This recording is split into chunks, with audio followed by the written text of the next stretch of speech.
Welcome to Too Fond of Books. My name is Janelle, and this is the next up in my favorite books of 2020 series. In this video, I am going to give you my top 10 non-fiction books of 2020. The majority of these are history because that is my favorite non-fiction to read, but not all of them. So let's dive straight in. Now, these are not necessarily published in 2020. I just read them in 2020. And I'm not going to go into a huge amount of detail about them. I'm going to include a link here in the cards to my reading roundup playlists, where if you want to hear more about these books, you can find the videos where I talk about them in that playlist. So let's just dive straight in. At number 10, Call the Nurse by Mary J. MacLeod. This is a book about the experiences of a nurse on a remote island in the Hebrides. She moves with her family from London, I think, or the south of England anyway, up to this island in the Hebrides where she becomes the district nurse. It was so interesting. It was well written and very interesting with colorful characters, humor, tragedy, and what I really enjoyed the most, I think, was a great respect for the people who live on this harsh, beautiful island. And because she's coming in as an outsider, she's telling these stories as an outsider, and I thought that she never made fun of people. What shone through in the book was her great respect for the people who live in this harsh climate on this remote island. And it was just a really good book. Coming in at number 9, A History of Death in 17th Century England. Oh, I didn't write down the author's name. I will include it on the bottom of the screen here for you.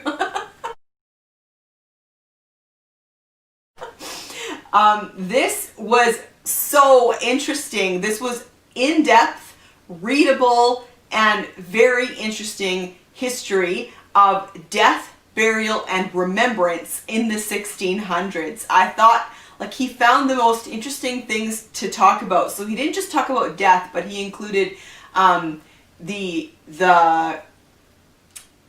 what's the word?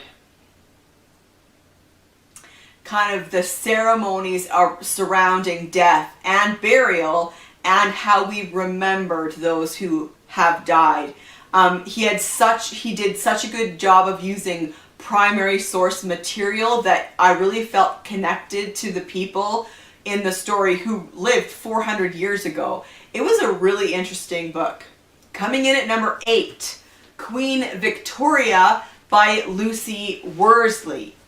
And there has been a lot that's written about Queen Victoria, and I think that my favorite thing about this book is how she set it up. So she found a unique way to tell us a bit more about Queen Victoria, and so the book has 24 chapters. Each chapter is about a specific day in the life of Queen Victoria, and ultimately she chose days that changed who she was as a person and who she was as a monarch. And it was really good. I really enjoy the way that Lucy Worsley writes. You kind of feel like you're sitting down with her having a cup of tea, and but she still writes historically accurate, well-researched books. So that's number 8. Coming in at number 7, Jane Austen's England by Roy and Leslie Adkins. This is a history about the daily life in Georgian and Regency periods. So of course they talk a lot about Jane Austen and her family in this book, but the other thing that they did, which helped ground it in reality, for me anyway, was that they chose 3 or 4 people from that time to focus on, and they included diary entries from these people, newspaper articles, letters that were written. And so it really made this long ago history feel personal and alive. And it was, yeah, really very interesting. Coming in at number 6. This is 2 books, but I wanted to include both of them, so I'm counting them as one. The Bookshop Book and Weird Things Customers Say in Bookshops by Jen Campbell.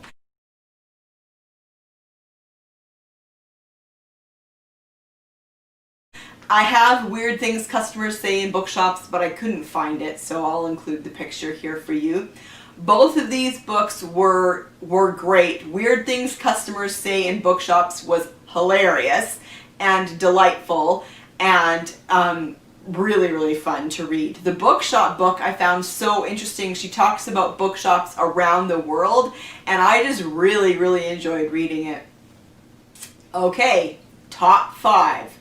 Coming in at number 5, Life in the Victorian Asylum by Mark Stevens. This is a history of 2 Victorian asylums, Molesford and Broadmoor.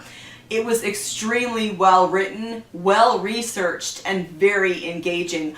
I have to be honest, I came into this book with a certain mindset of what an asylum would have been like in Victorian time periods, frankly from the fiction that I have read, and he did such a good job of showing that they weren't actually that like that.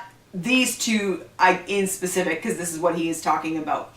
But I really liked the structure. Part 1 he wrote as a patient's handbook, so he wrote it in Victorian tone and perspective, so you read it as if you were a patient about to enter this asylum.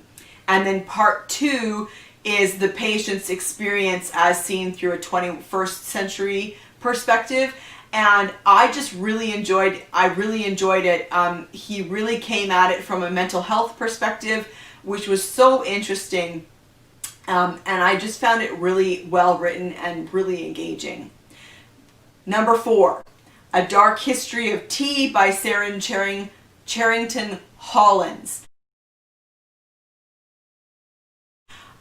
This was great. This looked at the history of tea primarily from the British perspective, but it was really good. It was really well researched, very readable. There were lots of illustrations, and the illustrations were really well chosen and interesting and helped with your understanding. And so she talks about tea, but she does talk about like historically in India and in China.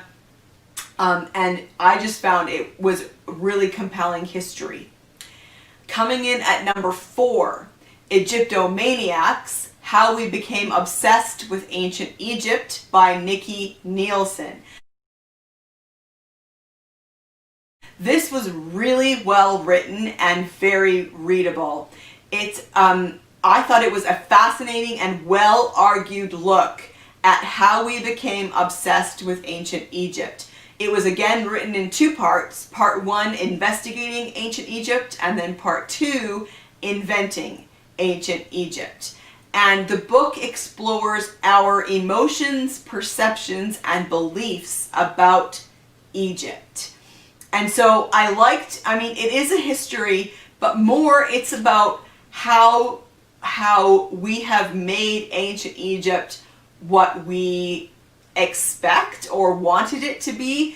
I really enjoyed it, and I thought that it was very well argued, and I came away from reading that book with a better understanding of who people were that actually lived in ancient Egypt, as opposed to who we think they are based on a variety of things. So the author goes into detail about like movies that have changed our perceptions, and books and everything. It was really, really good. Coming in at number 2, What Matters in Jane Austen, 20 Critical Puzzles Solved by John Mullan. I loved this book, and I loved the format. I loved that he The format that he chose allowed him to talk about things that aren't talked about all the time. Jane Austen and her books get talked about a lot, but he managed to include things in here that I've never heard talked about anywhere else, and I found it really engaging and really very interesting. And then coming in at number 1, my favorite nonfiction book of 2020, The Splendid and the Vile by Erik Larson. This is his account of the first year of Churchill's leadership during World War II. And I found the book compelling and very readable.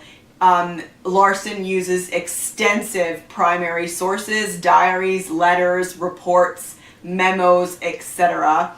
That made the book and the war real and really personal. So his main argument in the book is that Churchill taught the British people the art of being fearless. And I think that he won his argument in this book. I think he did a really good job of arguing that point, and it was really, really good. So there you have it, my top 10 nonfiction of 2020. Have you read any of these books? I would love to chat with you about them in the comment section down below. Would any of these be on your top 10 for 2020? I would also love to hear about that. And tell me, what was your favorite nonfiction book that you read in 2020? I would love to hear about that also in the comment section down below. And I will see you for the next in my Favorites of 2020 series coming very soon. Bye.